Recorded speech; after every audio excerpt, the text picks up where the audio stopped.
isso tudo, né, só me faz pensar uma coisa: o Moraes quer assassinar o Jair Bolsonaro. Ele é um senhor de 71 anos de idade, há meses sofre, né, com uma crise de soluço, frequentemente vomita e por vezes corre risco de broncoaspirar o próprio vômito, o que pode fazê-lo levar urgentemente a um hospital.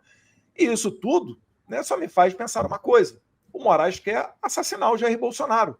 Porque o Collor, quando violou a tornozeleira, o Moraes era o relator do processo dele, o Moraes não mandou o ex-presidente Fernando Collor para a cadeia.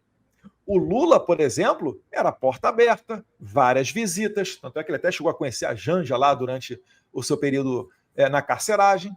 Então, o Bolsonaro é o contrário. Eu acho que existe essa intenção. Eu acho que não consigo imaginar outra intenção que não a de assassinar Jair Bolsonaro, já que ele não se dobrou à tortura do Alexandre de Moraes para indicar um candidato de centro à eleição.